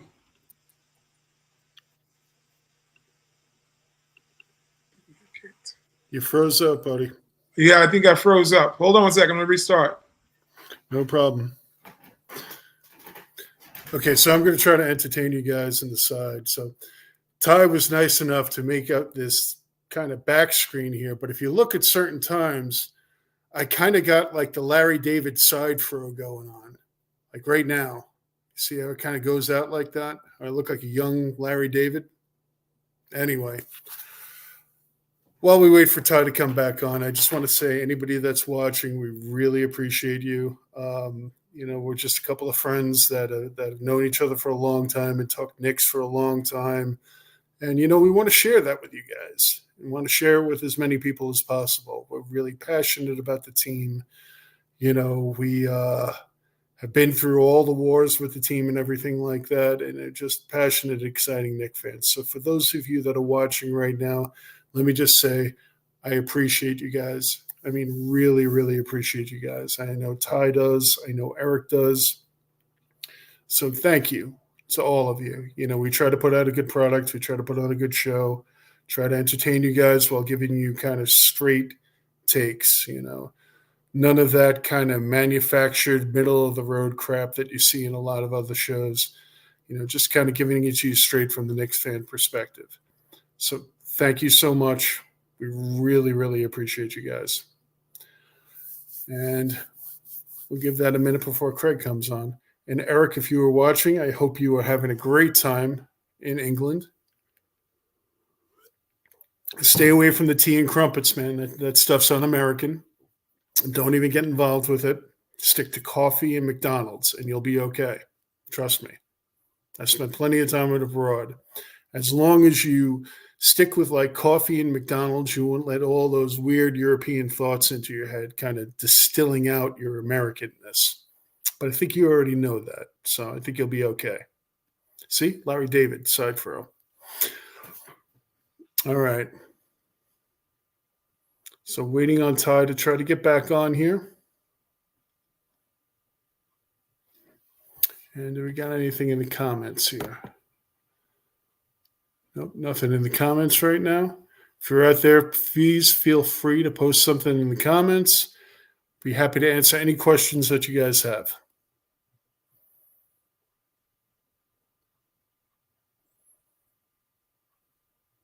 All right.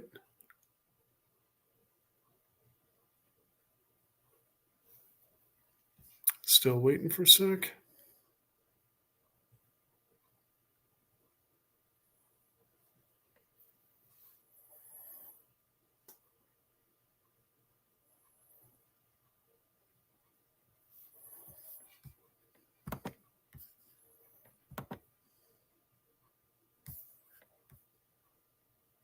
We're back.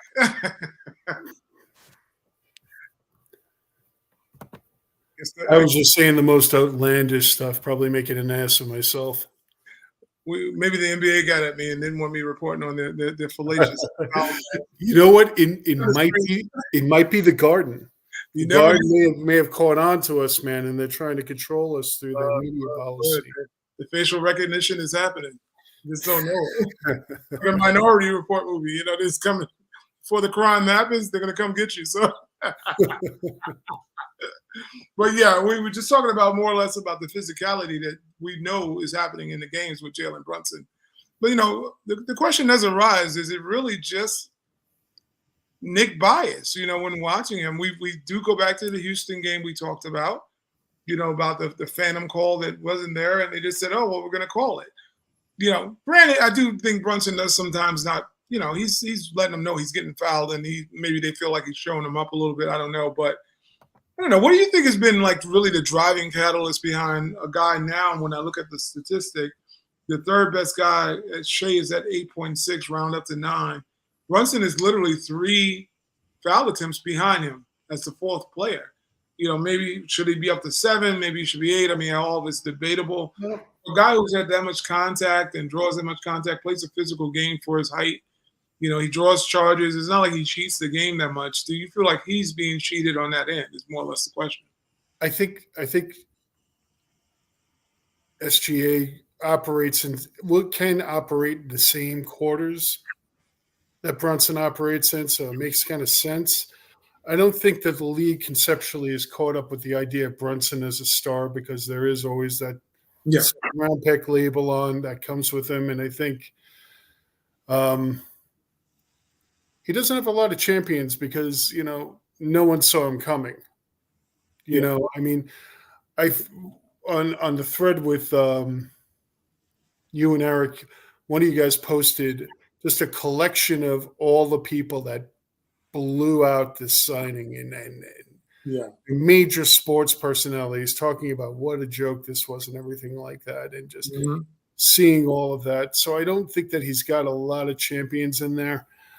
You know, I don't think he gets the respect right now. I'm hoping that's going to change because, I mean, you look at players like, even talking about the numbers right now, James Harden at his peak, how many times was he going to the line?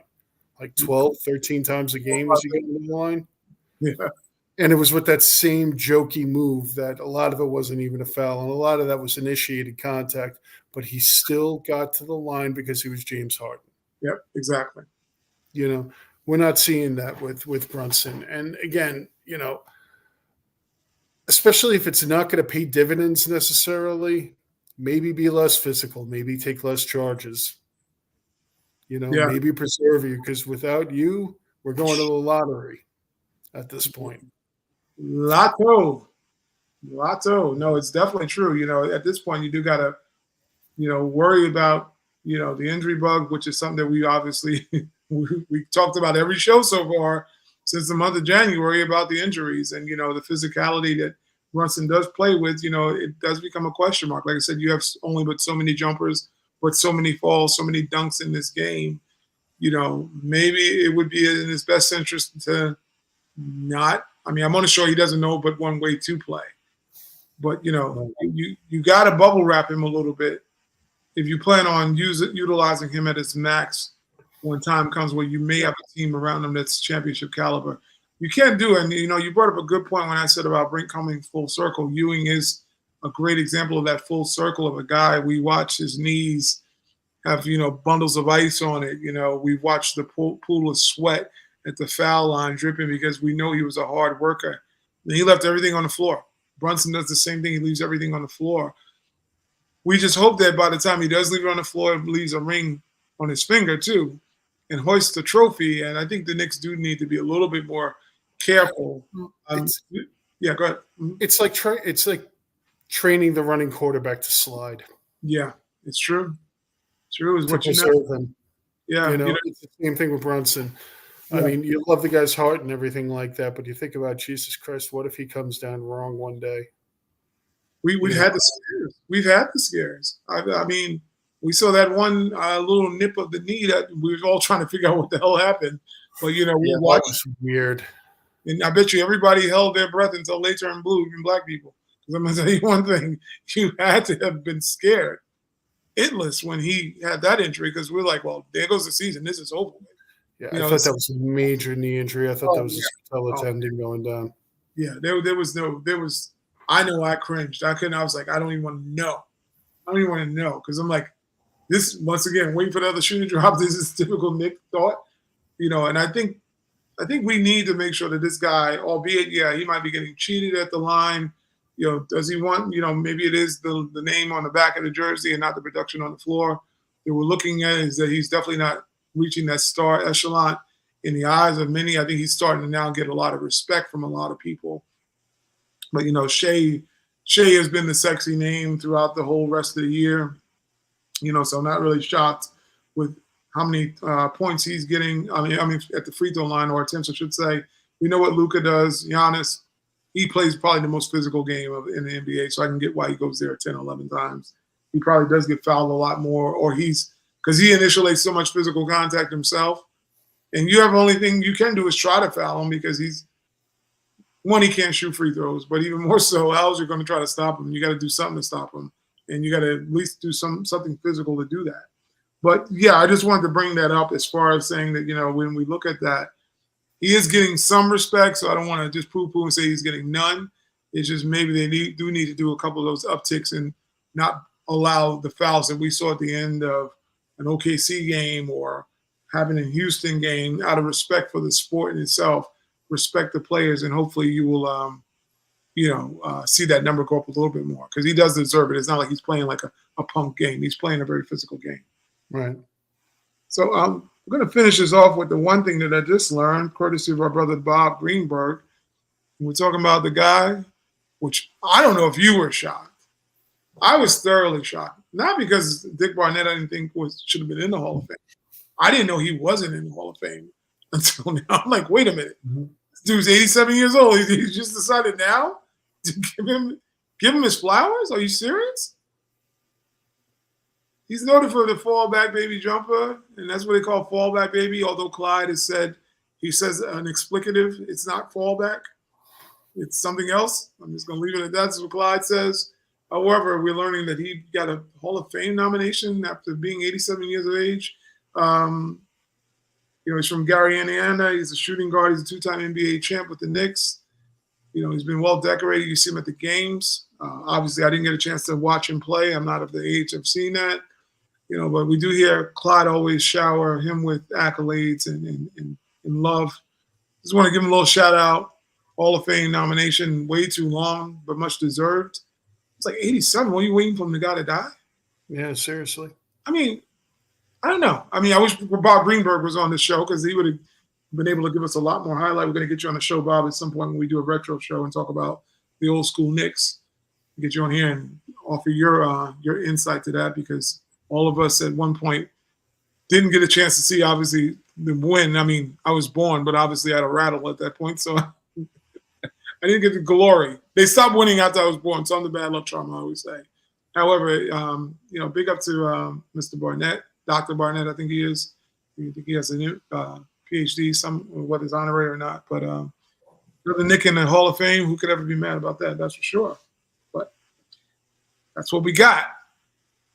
Any last thoughts, Joe? Do you need tissue up in upstate New York? You're going to think you're going to make it through the rest? I mean, how many games? I don't know how many games we got left. Maybe like 7 or 8 games. I think about 7 probably.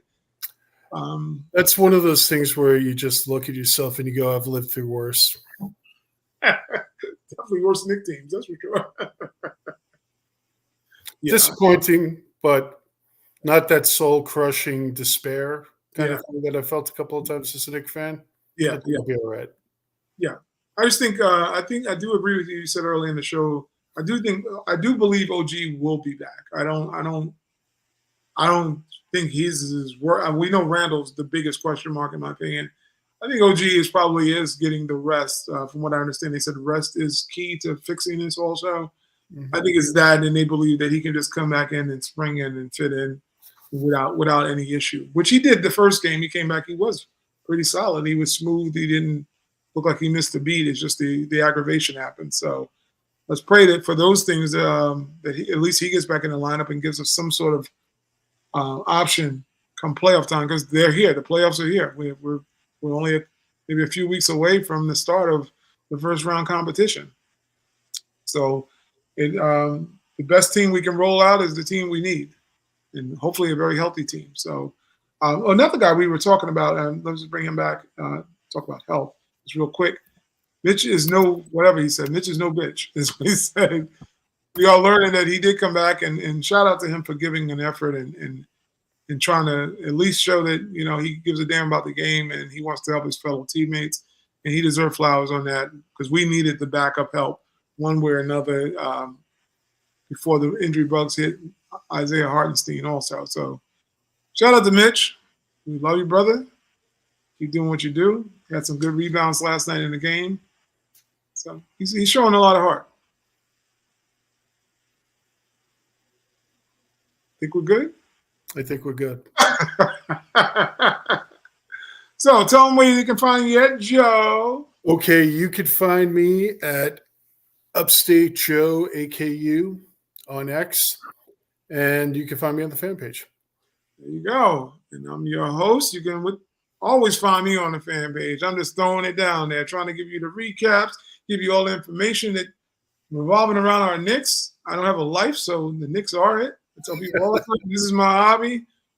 I don't know. I'm just a boring guy outside of that. I just love my Knicks and love basketball. Oh, but I do want to say one thing about basketball. This is totally not about the NBA, but it was more so about what we're watching now. We saw a little bit of the women's tournament, college female game, women's game, I should say. We know about Caitlin Clark, and we also know about Angie Reese. Something I did want to bring up and to close out the show. It's wonderful to watch the women's game start getting some accolades and some publicity and all that stuff. And Caitlin Clark looks like she could be the next big thing in sports, which is wonderful, and especially for a WNBA product that is basically failing. Let's just put it where it is. It's not great.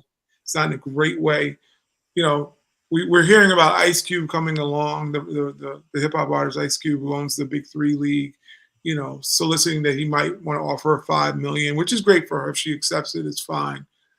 In a little bit of ways, I hope she doesn't accept it, because I think putting her next to men is not doing a great service to the women's league and to her own sport as gender, because now when she gets cooked in that league, is all of a sudden, well, she can't play. So now the whole fanfare of who she is, and what she brings to the table for a lot of these young women that are coming up behind her that wants to see her succeed and then go to another level. I think it would be best if she did go to that level and the NBA figure out a way to start paying the WNBA players more money. That's really what it should come down to. But really my point is, I'm an advocate for the female game. I've always loved basketball. I don't care if it's women's game, kids' games, a pickup game. I watch any kind of basketball. I just love the sport in itself. The thing that I don't like is something that I've watched a little bit during the 80s. We saw with Larry Bird and Larry Bird and Magic Johnson. A lot of it was race baited. When you look at the 80s, as great as those players were, the thing that was missing was how great they were, was the fact that what was the marketing tool was the fact that you had a glamorous Showtime game going in LA with mostly black players. And you had the Boston Celtics, which was blue collar, and most of the audience was white. So naturally, what are you going to do? You're going to make it about race. And unfortunately, but it did work. It did popularize the NBA. It put more butts in the seats from white Americans going to see the game that was mostly predominantly black at that point. So I get it. It did work. Magic Johnson is my favorite all-time player. Probably my most respected player is Larry Bird. So it did work from a basketball standpoint for me, a kid growing up during that era.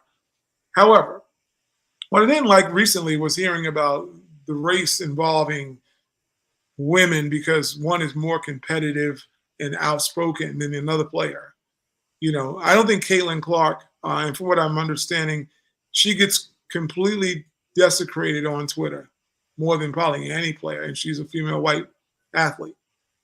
Angie Reese probably gets the same kind of negligent talk because she's a basketball player who happens to talk crap and is competitive.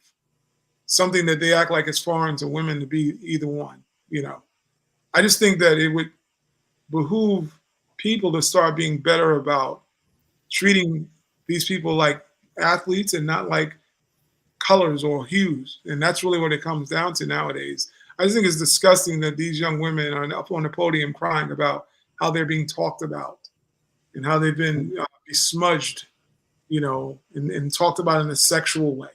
Coming to watch a damn basketball game. Just watch the competition and shut the hell up. That's what it should be about. Hate, dislike, don't want them to win, that's fine. You can boo the hell whoever you want. But keep it clean. Don't keep it personal and have an agenda driving a race against another race on who likes this player because she's white and she's black. If you can ball, you can ball. That's what it should all be about, and not all this extra shit. Excuse my French, but all the extra shit that goes along with nothing that's involving basketball game. They're competitive. They're talented young women. I wish the best for them. But people, we got to be better than that. That's just my last word about that. You got to be better. I'm tapping out. You can find me at a fan page. If you didn't like what the hell I said, that's fine also. You can tweet at me if you don't like what the hell I said. Whatever. I'm just saying, keep it classy, people. We're going to end this show tonight. Everybody have a blessed night. Hopefully the wind is not taking it away like it's doing here on Long Island because it's absolutely crazy outside right now. But come check us out next Wednesday. Big up to Eric. You're over there stomping on the Europe ground. Be safe, my brother, and hopefully you're having a great time. We'll be back at this next Wednesday. So for Joe upstate, Ty from Long Island. Good night, peoples.